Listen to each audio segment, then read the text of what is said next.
Welcome to fourth video section. In this section, let us see classification of semiconductor materials. Semiconductor materials may be classified as intrinsic semiconductors and extrinsic semiconductors. Intrinsic semiconductors are pure semiconductors, whereas extrinsic semiconductors are impure semiconductors.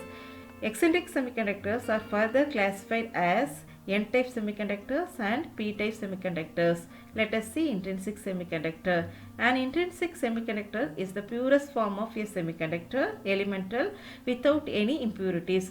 Naturally available elements like silicon and germanium are best examples of an intrinsic semiconductor. They have 4 valence electrons, and in crystalline structure each atom shares one of its valence electrons with each of its 4 neighbors. Also, it takes one electron from each of its neighbors. This shared pair of electron is called a covalent bond or a valence bond. So the diagram indicates the formation of covalent bond in silicon or germanium. This is how the silicon or germanium structure looks in 2 dimensions with emphasis on the covalent bond. Image shows the structure with all bonds intact. This is possible only at low temperatures. As the temperature increases and more energy becomes available to the valence electrons, they break away, leading to an increase in conductivity of the element. Now the thermal energy ionizes only a few atoms. This ionization creates a vacancy in the bond. Constant of holes. When an electron having charge minus Q gets excited due to the thermal energy, it breaks free from the bond. This leaves a vacancy there with effective charge plus Q. This vacancy with an effective positive electric charge is a hole. The hole also behaves like a free particle but with a positive charge. In intrinsic semiconductors, the number of free electrons is equal to number of holes and is called intrinsic carrier concentration. Let us see the movement of holes. An interesting property of semiconductor is that, like electrons, the holes move too. An electron, after being excited due to the thermal energy, breaks itself away from the bond, generating a free electron. We can see in the diagram, a vacancy is created at the site 1 from where electron releases itself. Imagine that an electron from site 2, as in the diagram, jumps to the hole or vacancy created in site 1. The hole will now move from site 1 to site 2. The electron freed from site 1 is not involved in the movement of the hole. It moves independently like a conduction electron, contributing to electron current, let it be IE, under an electric field. Also, movement of hole is actually movement of bound electrons. Under an electric field, these holes move towards the negative potential, generating hole current, let it be IH. Hence, the total current I is equal to IE plus IH, that is electron current plus hole current. Apart from the process of the generation of free electrons and holes, a process of recombination takes place simultaneously. In this process, the electrons recombine with the holes. In the state of equilibrium, the rate of generation is equal to rate of recombination. At 0 Kelvin, an intrinsic semiconductor will behave like an insulator. Under the effect of electric current, conduction over the semiconductor by both free electrons and holes. Hence, entire current inside the semiconductor is sum of currents owing to free electrons and holes. So, this is the energy band diagram. We can see the number of electrons and number of holes present in valence and conduction bands are equal. Intrinsic semiconductors start conducting at temperature above the room temperature. Developing important electronic devices using these can poses a problem. This leads to a need for improving the conductivity of intrinsic semiconductor. So let us see the concept of doping. So increasing the conductivity of a semiconductor is observed when a small amount of impurity was added to it. These materials are extrinsic semiconductors or impurity semiconductors. This material is also known as doped semiconductor. The impurities are dopants and the process is doping process. Doping a semiconductor can be done in many ways, including adding impurity to molten semiconductor, heating semiconductor in an atmosphere containing dopant atoms, bombarding semiconductor with the dopant atoms. Addition of impurities called as dopants to a semiconductor greatly increases the conductivity of a semiconductor. Types of dopant in eccentric semiconductors.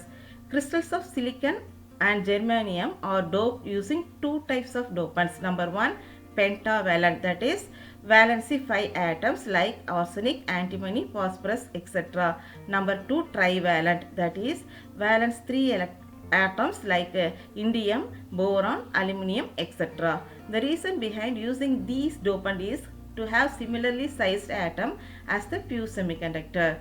Both silicon and germanium belong to the fourth group in the periodic table. Hence, the choice of dopant is from the third group and fifth group. N-type semiconductor. An N-type semiconductor is created when pure semiconductors are doped with pentavalent elements. When a pentavalent atom takes place in a silicon atom, 4 of its electrons bond with neighboring silicon atoms, as in the diagram. However, the fifth electron remains loosely bound to the parent atom. Hence, the ionization energy required to set this electron free is very small. Thereby, the electron can move in the lattice even at room temperature. So, you can clearly understand from this diagram. The ionization energy required for silicon at room temperature is around 1.1 electron volt. On the other hand, by adding a pentavalent impurity, this energy drops to around 0.05 electron volt. As the temperature rises, the silicon atoms free some electrons and generate some holes. But the number of these holes is very small. Hence, at any given point in time, the number of free electrons is much higher than the number of holes. When a semiconductor is doped with a pentavalent atom, electrons are majority charge carriers. On the other hand, holes are the minority charge carriers. Therefore, such eccentric semiconductors are called N-type semiconductor. In an N-type semiconductor, we have to remember number of free electron is very much greater than number of holes. This is the energy band diagram. We can see number of holes in the valence bond is lesser than the free electrons in the conduction band. So, when a potential difference is applied across this type of semiconductor, the free electrons are directed towards the positive terminal. So, you can clearly see in the diagram. It carries an electric current as the flow of current through the crystal is constituted free electrons, which are carriers of negative charge. Therefore, this type of conductivity is known as negative or N-type conductivity. Let us see P-type semiconductor. A P-type semiconductor is created when trivalent elements are used to dope pure semiconductors. When a trivalent atom takes the place of a silicon atom, 3 of its electrons bond with 3 neighboring silicon atoms. However, there is no electron to bond with the 4th silicon atom. This leads to a hole or a vacancy between the trivalent and the 4th silicon atom. This hole initiates a jump of an electron from the outer orbit of the atom in the neighborhood to fill the vacancy. This creates a hole at the site from where the electron jumps. In other words, a hole is now available for the conduction. The 4th covalent bond will remain incomplete. It is clearly seen in the diagram. A vacancy which exists in the incomplete covalent bond consists of a hole. The impurity atom is thus known as acceptor atom. The number of holes made available by the dopant atom is independent of ambient temperature and primarily depends on the doping level. Also, as the temperature rises, the silicon atoms free some electrons and generate some holes, but the number of these electrons is very small. Hence, at any given point in time, the number of holes is much higher than the number of free electrons. Also, due to recombination, the number of free electrons reduce further. In a nutshell, when a semiconductor is doped with a trivalent atom, holes are the majority charge carriers. On the other hand, the free electrons are the minority charge carriers. Therefore, such eccentric semiconductors are called p-type semiconductors.